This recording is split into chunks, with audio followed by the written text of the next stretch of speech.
Hello, and welcome to Preferred Return. So this is a podcast about private equity and venture capital, or to be more specific, about the role of technology within private equity and venture capital firms. My name is Kale. I head up revenue and go-to-market for Alvia, and I am joined by Jeff Williams, aka Dubs, who is our SVP of Industry Solutions and Strategy. You want to say what's up, Dubs? How we doing, y'all? All right, so our hope is to bring together the best and brightest across the entire industry and have them share some of the best practices, some of the trends they're seeing, and how firms are using technology to gain an edge in the market. Am I missing anything, Dubs? I want to say that I'm going to be making all of the podcast music, and I hope you dig it. Yes, we should be honest. This is ultimately about your life and career as a rock and roller, so please expect some fresh tunes with each episode. Should we get on with the show? Let's get after it. No doubt. Giddy up.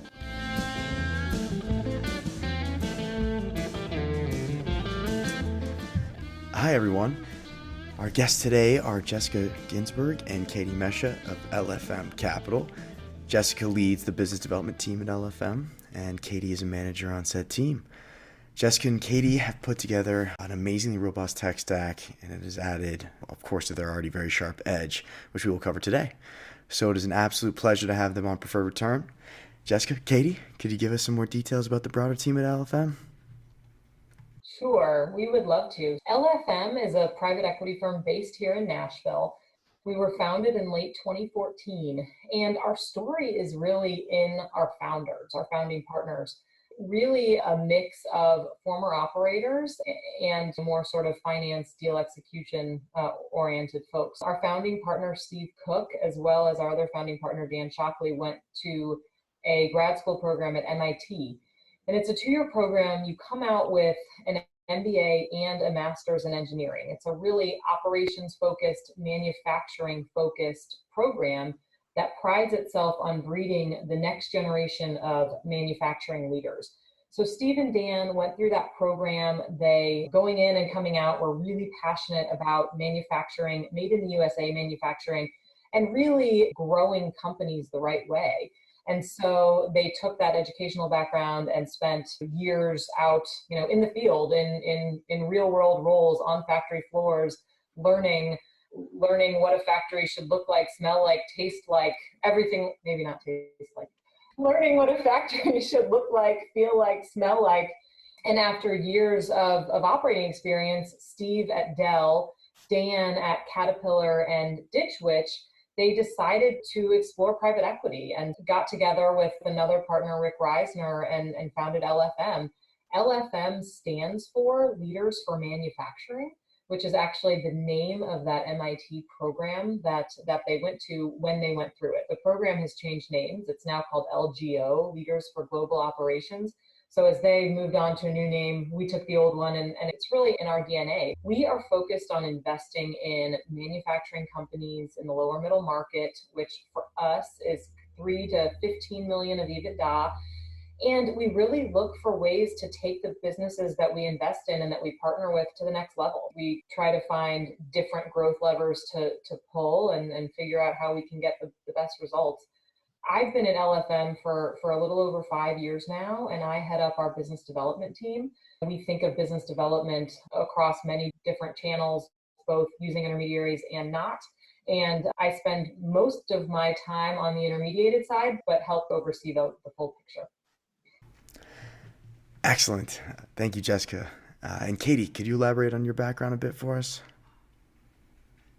Yeah, similarly to Jessica, I've been with LFM a little over 5 years now. I work in the business development with her, but I spend more of my time on the direct side, sourcing the deals directly. Prior, I was in healthcare manufacturing, and growing up in Cleveland, I have a lot of experience. My family was in manufacturing, and I feel so passionate about LFM and the engineers there. It's exactly the type of firm that my grandfather's company would have loved to have worked with. Thank you, Katie. And you're based out of Chicago and have been with LFM for 5 years now. So your team has been able to maintain a really high level of performance and being geographically distributed as well. Is that right? Yeah, a little bit ahead of the curve. And I think for all of us, and hopefully Katie too, a silver lining of COVID has been that, we now do so much more over video that we used to just do with plain old phone calls. And so we get to see her more. But yes, it's been great, and technology has helped along the way. And with the tech stack that your team has put in place, you were really able to adjust quickly and stay nimble in the business environment, especially with things that were perhaps a little unforeseeable like COVID. But this was definitely not the case across private equity at large. So I'd like to reference a thought leader that we really follow closely at Altvia and see what your take is. But Hugh MacArthur of Bain Capital said that when I think about the most manual industries, I start with landscaping and very quickly get to private equity investing after that. What's your take on that statement, on that sentiment? I think at the end of the day, so much of what we do is driven by relationships. And so I think there's a real hesitancy to automate a lot of those processes, because I think on its surface, automation takes out that human touch. It takes out that human component. And I need to have really strong relationships with the intermediaries that are eventually going to bring us deals. How can I build those relationships if I'm just a computer sending out messages? So I think that's why. But I think that there are ways to use technology to make that human touch more efficient. And that's really been our focus here at LFM, is how can we take out some of the manual, but still build those strong relationships. It's funny, I agree with Jess. I think that the relationships have been considered so important. I've always looked at the opportunity, if you will, that technology presents in the market, kind of glass half full a little bit. I've always looked at it as, where could technology improve the relationship, right? Where could we add value? And then there's the obvious, where can we, potentially fake it? Because the reality is that's the sort of promise of technology these days. And I think it's pretty obvious when it doesn't work. And so the challenge just becomes that much greater, and we work that much harder to look at ways to use it with class, I suppose is one way to say it. And then to go, beyond that, can we add to the relationship? Where can we strengthen the relationship? And this market at the end of the day is just so competitive that to the extent that becomes possible and successful to do those two things, then all bets are off, right? I think people are going to adapt it, and that's going to lead to the competitive dynamic that has others adopting it too. And I think that, we've seen at Alvia's, LFM is a perfect example of that. Relatively new firm that came in very sort of engineering and kind of process oriented, and immediately found some amazing opportunities to not compromise relationships, but to improve them and to find ways to use technology as leverage. Building off of what they said, the relationships are so important, and we've just been able to view technology as not a way to replace any of it, but a way to clear out the barriers and allow us to focus on those interactions that we have with the bankers, with the business owners. Yeah, and as Jeff was talking to, I was thinking, technology helps us identify who should those tier one relationships be and who should those tier two relationships be. It allows me to be more effective with my time. And I think on the direct sourcing side too, it helps us identify the really strong targets for us so that we can then go after them again with that human touch, but we're not spending so much time going after the businesses that we know aren't the right ones. And could you tell us a bit about the evolution of your firm's relationship with technology over time, of course? There are a lot of Excel spreadsheets that were used in Google Drive. We started with Salesforce just as if we were making and selling a tangible product. We've tried a few other CRMs, a few different marketing tools. I think one of the nice things about having kind of that engineering process improvement core base is that we're not afraid to pivot and move on if we think there's something new or something better. It's nice. We finally landed on Altvia, and it was nice to finally find a tool that allowed us to keep such a vast amount of information, but also keep it in a really manageable, easy to find way that we could utilize. Where we are today, we have a 3-prong approach. We use SourceScrub for like our information resource management, and that feeds into Altvia, where we manage our deal flow, our accounts, our prospects, and then we use Outreach as our email marketing tool. Wow, quite the journey. And how do you think about sourcing deal flow in the most general sense? So stepping back a bit on what we think of as our indirect sourcing, which is deals we see through intermediaries. I have a tiering system that I use. Then as we think about our direct sourcing, which is our direct outreach to owners, we do bucket companies in high, medium, low, but it's two separate processes. I think that one of the things that was really interesting is we talked conceptually about today's webinar was that the topic ultimately is the application of AI. We were really thinking a lot about how is this market changing? How will it change? And I've mentioned this to you previously. I've been of the belief that we are entering this period where the technology available to this market is able to artificially tell you, right? Rather than you saying, okay, there's a million companies we could reach out to, and I'll just spend all day or all year in a spreadsheet trying to figure out which one I'm going to call. I mean, we're really in this period now where the application ecosystem and the data that's available is now able to tell us, hey, here are some opportunities that may seem more interesting. And then automation even goes further into the realm of making it very easy for us to, at a relatively large scale, make that outreach efforts. Talk to us a little bit about that. Talk to us about your experience. So you guys are a new firm, relatively, and you're doing some amazing things at relatively large scale, yeah? Yeah, so I would say early days LFM, our direct sourcing process was massive data dumps from databases like Hoover's, where you had to go through this highly manual process of validating each company. Do we think this company is the right size? Do we think they're, in our case, manufacturing something? And do we like that industry? And then each company, let's go through it. Let's green light, yellow light, red light, whatever it is, and then get it into our system and then repeat thousands upon thousands of times. Now what we can do is use a tool like SourceRub where we can identify companies that have already been vetted. Size is a tough one. We think we know what the size is. We know they're a manufacturing business. We know they're serving an end market that we're interested in. And not only do we have that information, but we have that information in AltVF. So the ability for the systems to communicate just has been immeasurable from an efficiency perspective. Whereas we used to go from database to spreadsheet to CRM to spreadsheet to email, we can now go we're totally seamless from CRM to out the door, and it's super efficient. Yeah.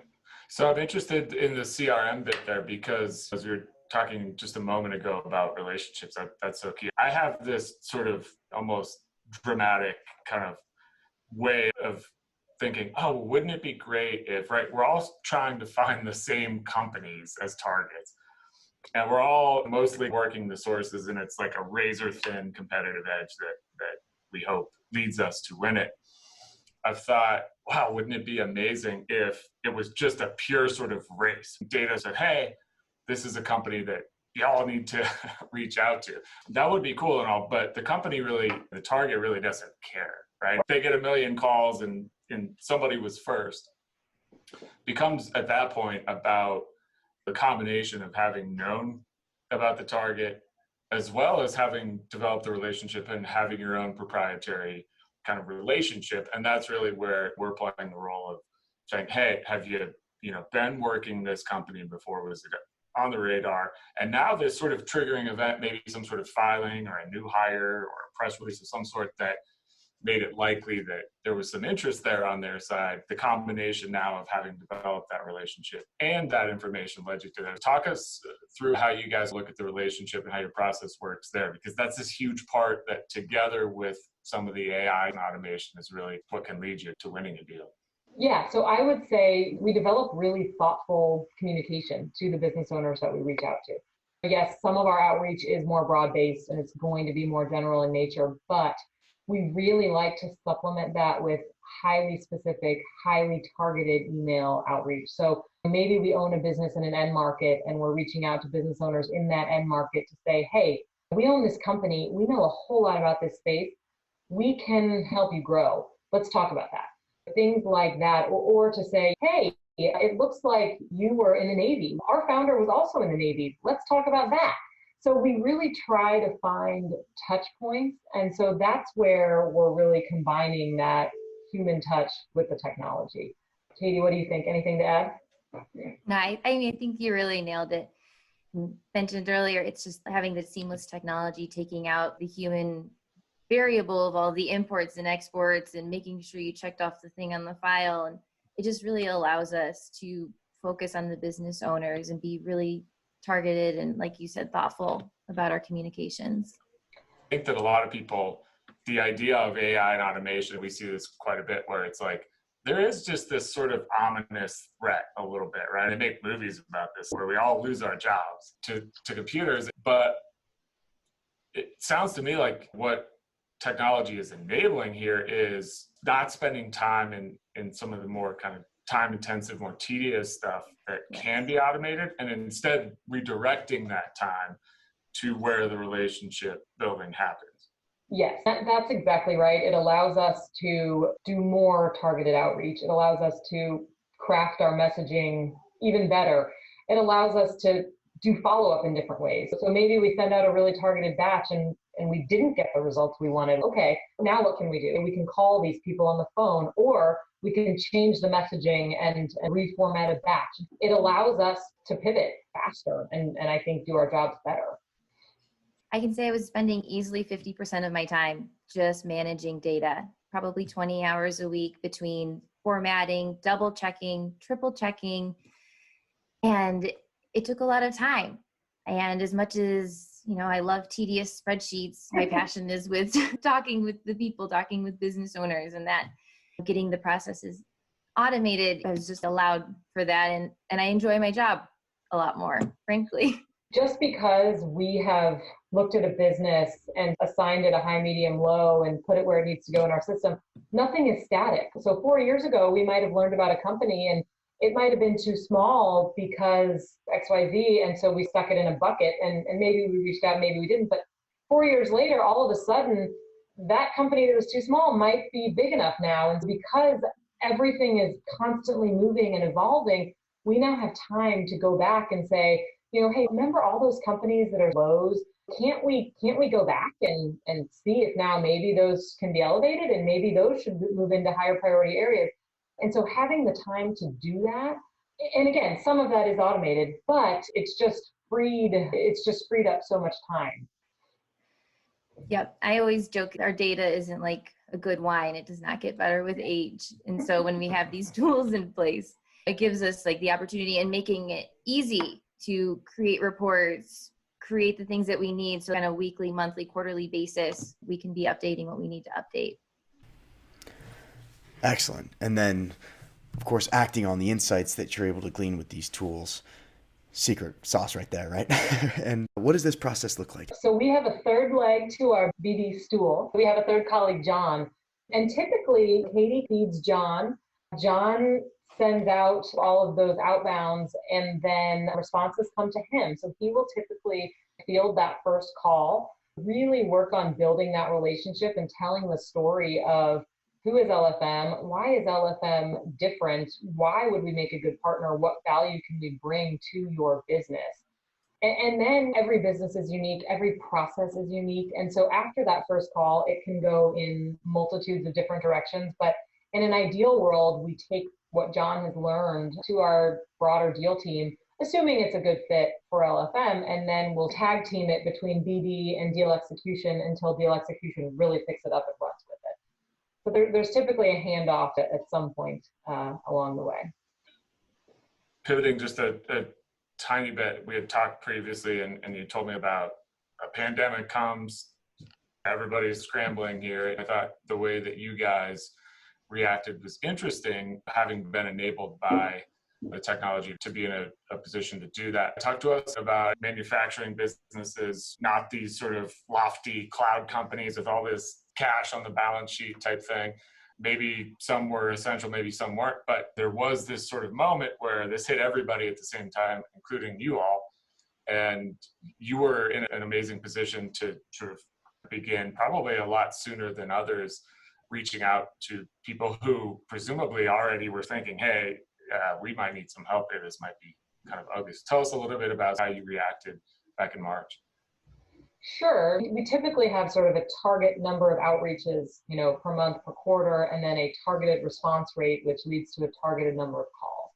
When COVID hit, it felt like, okay, everything's off the table. We have no idea what's going to happen and what this means, but we still have jobs to do and we still want to maintain some level of activity. And so we thought, okay, let's take a step back and let's go really, really broad. Let's focus on volume and let's just see what happens. Let's touch as many companies as we can touch.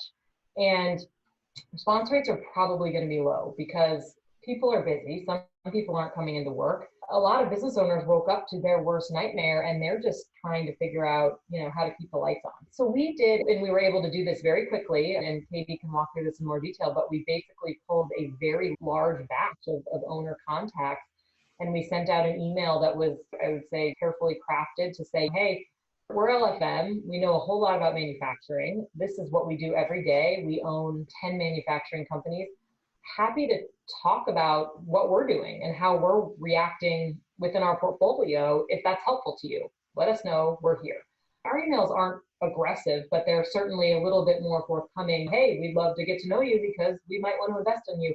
We took a little step back from that to say, what can we do to help?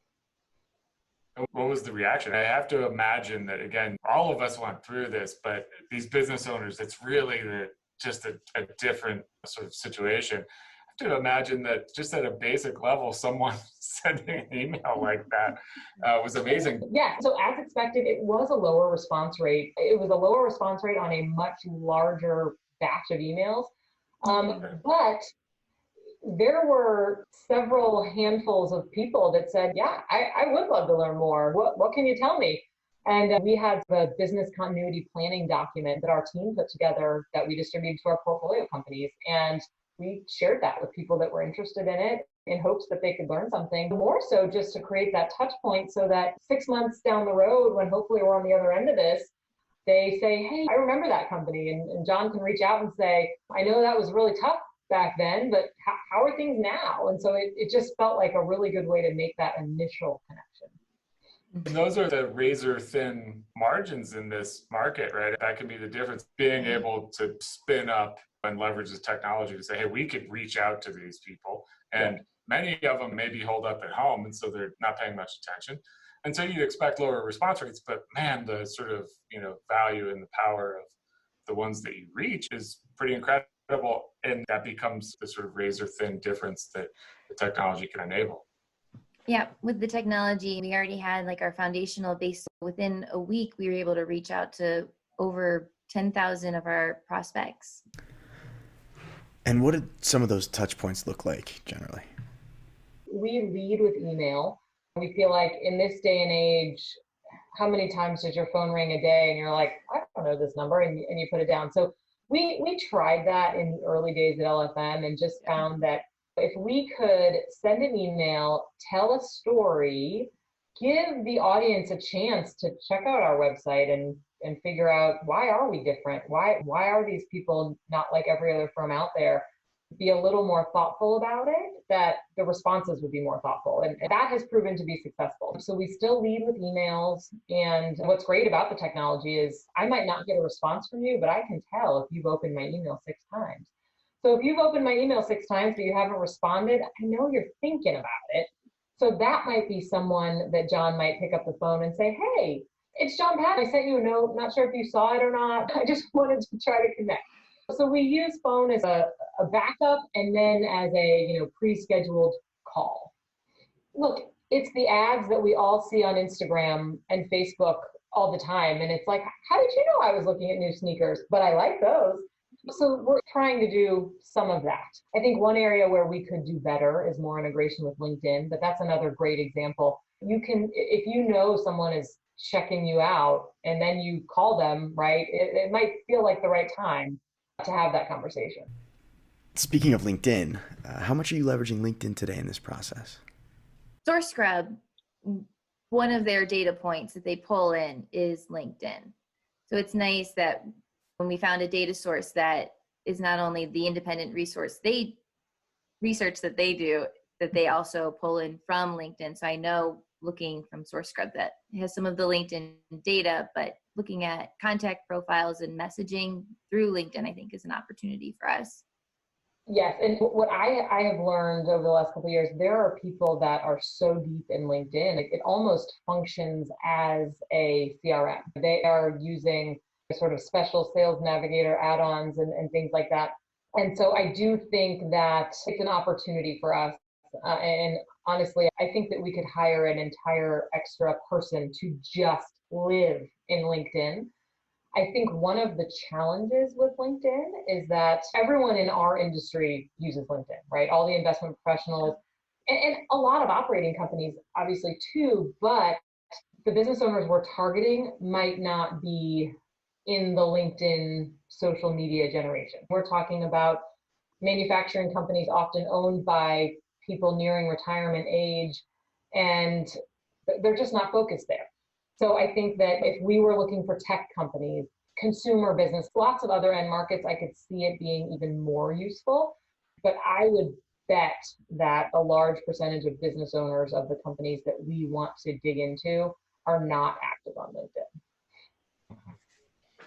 Yeah, and talking about data generally, we've talked here about automation, kind of artificial type intelligence, and then the proprietary sort of relationship stuff. And so just to be sure for viewers and attendees here today, functionally, the way you guys are oriented, described as a key part of the equation here in that, to Katie's point, it's using LinkedIn as its own source, and then it's helping you identify the people that you should be calling, that sort of be a platform more generally is maintaining the proprietary stuff. When have you called them? When have you emailed them? What was the sort of reaction and what were the touch points and what have you? Right. That's accurate? Yeah. Yes. And outreach, which is on the other side, also connects back to Alt-VIA. Yeah. So Alt-VIA is sort of the tie that binds. Yeah. On the LinkedIn point, there's been some well-documented sort of mega tech drama over LinkedIn.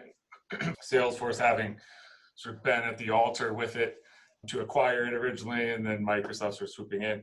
Been an interesting sort of a couple of years since that. The data and the availability of it has not been quite as ideal as some would hope. But looking more broadly around the ecosystem, there's a lot of really interesting things I think going on. One of the companies we had talked about previously, which I know you guys are familiar with, is a company called DataFox, which is now owned by Oracle. What I find really interesting with DataFox, and we've got a very robust integration with DataFox, but very signal driven, right? I alluded to this earlier, but hey, you really do have this practical application of AI in that, hey, we're interested in software companies or manufacturing companies in this geography with this kind of profile, and let us know anytime there's a new executive and or some sort of filing. And that does become this sort of, when you step back and look at all this, knowing, having data tell you when something has happened in a company that might be a target or a good opportunity to reach out, together with having good, clean, reliable contact information.